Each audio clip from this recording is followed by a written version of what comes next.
Your mom says hi. Jinx. Yeah, yeah, yeah, yeah, yeah, yeah, yeah, yeah, yeah, yeah. Yeah, yeah, yeah, yeah, yeah, yeah, yeah, yeah, yeah, yeah. Yeah, yeah, yeah, yeah, yeah, yeah, yeah, yeah, no, no. Yeah, yeah, yeah, yeah, yeah, yeah, yeah. Welcome to another edition of the HoosierSportsLive.com podcast. Archie on the mic with my buddy DB here today. Happy weekend, happy Friday. We're getting closer and closer to basketball season coming up. It's actually our first all basketball edition of our podcast, so hopefully you guys enjoy Hoosier Nation out there and enjoying the weekend. But some of the topics we're going to cover today is a little bit on Yogi Ferrell's snub on the top 100 college basketball players out there this year, where IU came in, and in the top 25, the coaches poll that was released on Thursday. Talk a little bit about Tom Crean's recruiting and how things are going there with Jaquan Lyle, James Blackman, the recruiting, and then maybe a little IU basketball potpourri at the end as we talk about the Haunted Hall of Hoops and see if DB's got his Haunted Hall of Hoops Halloween costume. DB, how's it going? Pretty good. Good morning. Good morning, ready to go. Good morning, you're ready to go. And you got your Haunted Hall of Hoops costume yet? No, I haven't picked out what I'm going to wear yet. I'm still debating. Still debating on that one. I thought you might come in there as Tom Crean. From what I could tell, you can pull off a pretty good tan like he can, so we'll see. But well, first thing I want to talk about here is, my new thing is calling somebody out. It's Gary Parrish of CBS Sports. He recently, this week, we wrote about the top 100 college basketball players out there. And I clicked on it and I said, show me something good, DB. And then I scrolled, and I scrolled some more, and I scrolled some more, and I scrolled some more. And I didn't see Yogi Ferrell on the list. Now you're talking the top 100 players in college basketball coming up for this season. I was befuddled. Noah Vonleh comes in at 44. Will Sheehy comes in at 76. Yogi Ferrell not on there. I mean, DB, your initial thoughts on that? I mean, I was shocked too. Those two guys that stood out to me, Jamil Wilson of Marquette and Yogi Ferrell of Indiana, not being on the list. Yogi Ferrell, he was the point guard on the team that went to the Sweet 16, number one majority of the year. He still averaged, what did he average, 7.6 points a game last year, four assists. I think it was 8 and 5. Seven, well, he was 7 and 4. But, he didn't have to score. If he played for one of these losers, like Arizona State or one of these other teams, he would put up big numbers, and then he might make a ranking. But I just think, I don't know. I mean, the Draft Express, I look at that. I mean, they got him projected going 45th in the 2015 draft. That would be leaving after his junior year. So, I mean, if he's going that high, he's definitely a top 100 player. Yeah, I saw it immediately. It said that the clowns that were together was Gary Parrish, Jeff Borzello, and heck, I don't even know the third guy's name, but that's irrelevant to me. When I look at it, so you're telling me right now, with a straight face, Nick Stauskas is a better player than Will Sheehy? Maybe I should go dressed as Gary Parrish for the Haunted Hall of Hoops. You might get egged. Because that guy, he is a costume. You might get eggs thrown at you if anybody knew who he was. Yeah. I mean, maybe so, but I look at that, it's glaring. I mean, Vonleh at a 44. Now, as we look toward the top, and you can obviously see this, the top 100 on HoosierSportsLive.com, one of the articles that DB shared this week. And, number one was Andrew Wiggins, which I think based on potential, he could be. Marcus Smart of Oklahoma State at number 2. I really see Smart as maybe the best player in the country. And then Russ Smith from Louisville is always really, he's a mixed bag. He gets a lot of shots up. But, DB, you actually gave us your top 25. And, you had Russ Smith going number 1. You're a big Russ fan, ain't you? I mean, for a college basketball player, I am. He'll put 25 on you. I thought he refused to let Louisville lose last year in the tournament. Against Oregon, he made plays down the stretch. I thought that was a game they were questionable. Wiggins, I've seen Wiggins 2 or 3 times last year. He's a phenomenal athlete, but he's gonna sleep a lot. I think. I think it's gonna be a lot of nights people are wondering, Where was Andrew Wiggins at? He's definitely got potential, but he don't have that killer instinct either. What about Willie Cauley-Stein coming in on their list at number 13? Are you kidding me? And that guy's a joke. That guy couldn't play dead in the That guy couldn't play dead in the Cowboy movie. Well, I mean, folks, if you don't know, Willie Cauley-Stein plays for the NIT first-round loser, the University of Kentucky Wildcats, just in case you didn't know. Alex Poitras of the University of Kentucky at 25. So they're taking a bunch of guys from a team that was first-round NIT, and you don't put Yogi Ferrell on the list. To me, makes no sense. And DB, you had Yogi at number 18, and you had Noah at 21. I think that's a little bit more reasonable. Yogi's going to have to be a different type of player this year. And when I look at that, obviously those rankings mean nothing. But it still is, I think it's just a cheap shot at Indiana. And I really feel like Yogi should use that as a chip on his shoulder, and I hope he does. So more to come on those rankings. And I think this is something we may go back to as we go on through the year and see that. We had a guy on Twitter today break the point. Yogi was invited to the USA national team. I believe for the under, I don't know what age, under 20, I guess, but I believe he started most of the summer on that and played well. So why are these other 100 guys not on there? Yeah. If there's 100 guys out there supposedly better, why were they not on there? Yeah, you're talking about a McDonald's All-American. Started every game for a team that was consensus number one seed throughout the year that didn't live up to its potential. But, I think that's a big, big faux pas. I think they might have been looking at that after it's published and say, hey, we messed up there. And hey, those clowns, I don't expect anything less from them. But to talk a little bit more about rankings. Well, what's Michael Dixon did? What's Michael Dixon did? He didn't. He was sixth man from Missouri. He didn't start for him. He gets kicked out of school, and he's not going to be the starting point guard over Joe Jackson. But he's 49th in the country. I just don't get it. Yeah, it left me befuddled. I think we spent more time on it than we need to, really. And that brings me to another, the other ranking that we had come out on Thursday was the coaches poll, the actual rankings, something that we can, that actually is that you account for, and that's the coaches poll. And it's relevant. It counts. What's that? It's relevant. It counts, regardless what people want to say. It's in the back of the people's head. The selection committee. It's in the back of their heads. This poll in the AP. It's in the back of their head. Who's what? If the tournament started today based off of this, we'd be a 6th seed. But obviously that's going to change. Well, I was going to get into actually where we did get ranked there, DB. You jumped the gun a little bit on me, but if you didn't see DB's article, IU came in at a solid, 24, I think, for a team with a lot of the youth that's out there and a lot of the unknowns. But it's a team that's going to be carried by Yogi, Will, and Noah this year with Hollowell, I think, making strides. But came in with Kentucky, number 1, Michigan State 2, Louisville 3, Duke 4, and Arizona 5. You okay with that top 5, DB? I'm not okay with Kentucky number 1. I don't think they are. I think. Well, they've got all the talent. Just enough. Oh my gosh. I think Kansas Well, Coach Cal.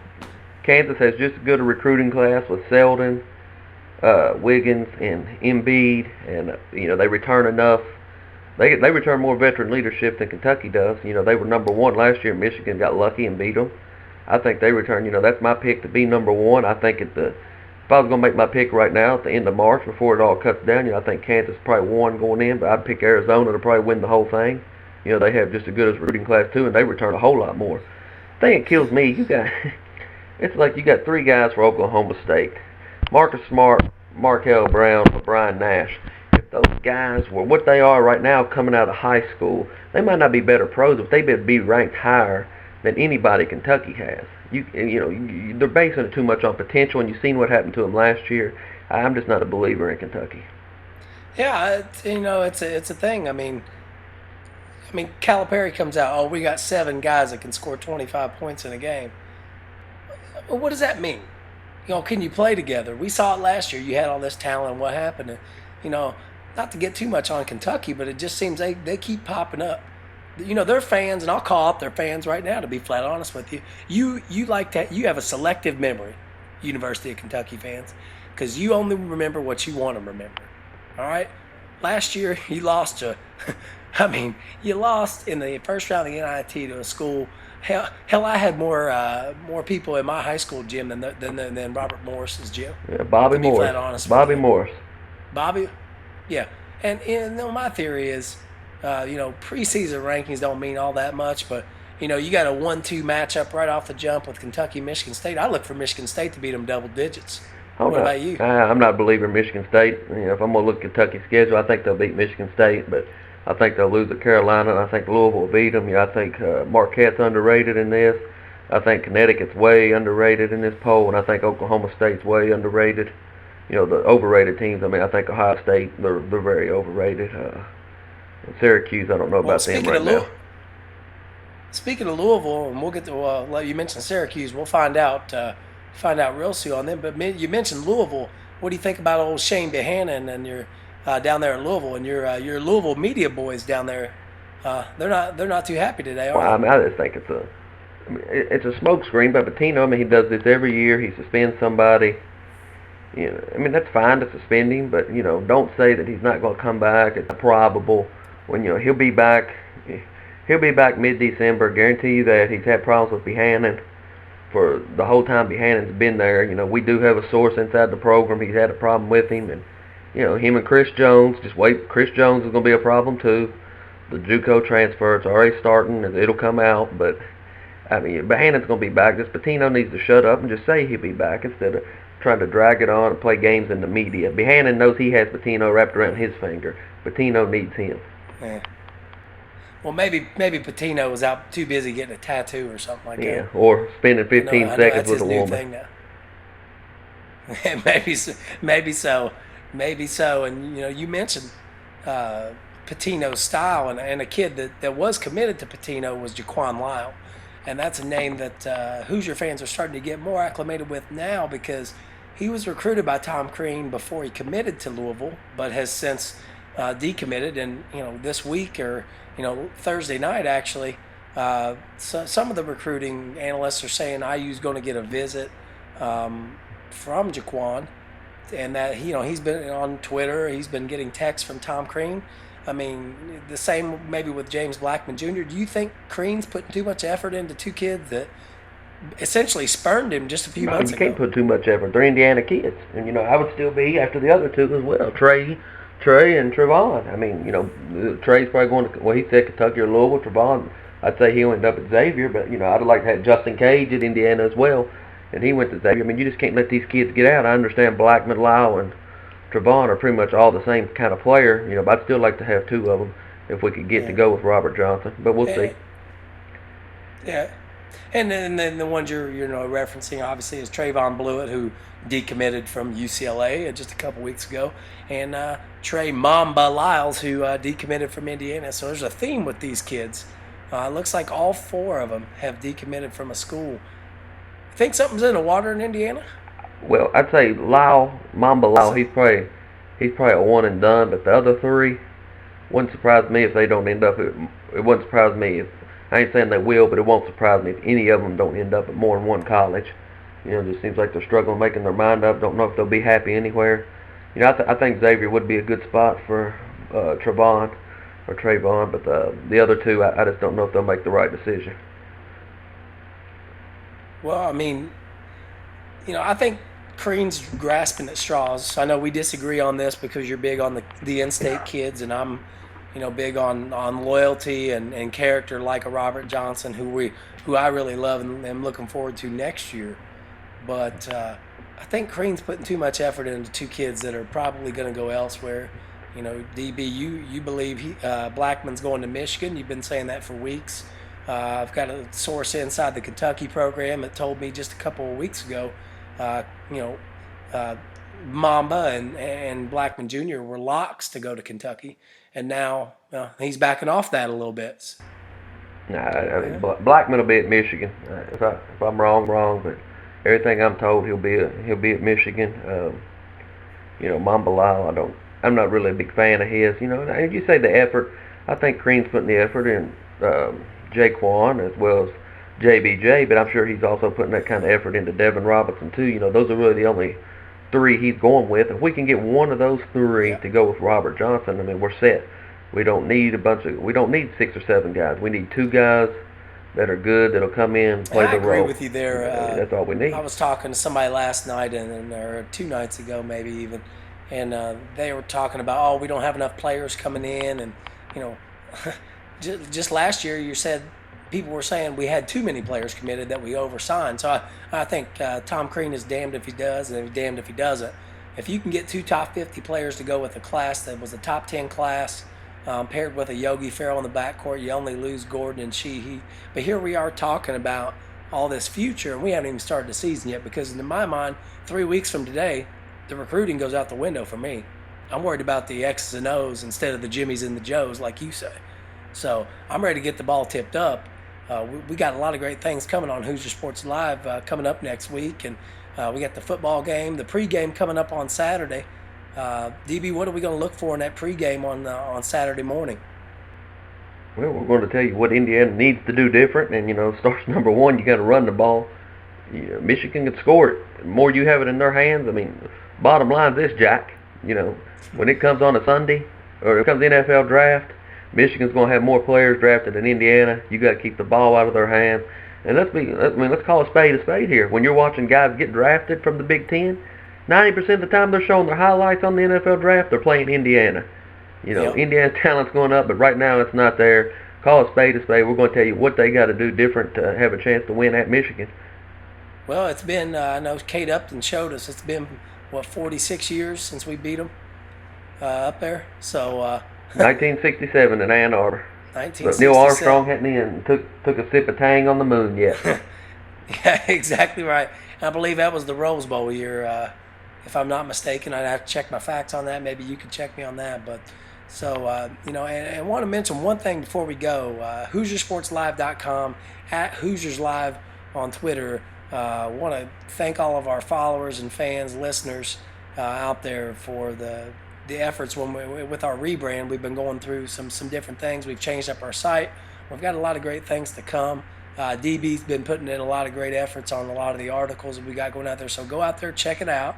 HoosierSportsLive.com, at Hoosiers Live on Twitter. And DB, you got any thoughts to leave us with before we go? No, I mean, like you said, just 3 weeks away, ready to tip the ball up, ready to get through this football game this week. Hopefully we can get a 4-3 record. If not, and 3-4, again, that's not the end of the world, but that just puts pressure on you to not lose the 3 games you better win at home. You can't lose those 3, but after that, we'll focus more on basketball next week during the bye week and get ready for Indiana's homecoming the next week. There we go. Well, hey, I couldn't have said it better myself. Remember, Hoosier Sports Live, at Hoosiers Live on Twitter. Make sure to tune in to us on Saturday morning for the pregame podcast before IU Michigan. Kicks off in Ann Arbor at 3:30 Eastern on the Big Ten Network. So we'll be playing that throughout the morning and the early afternoon on Saturday. So make sure to check in for that. Again, this is Archie, DB, saying peace to Hoosier Nation. See ya.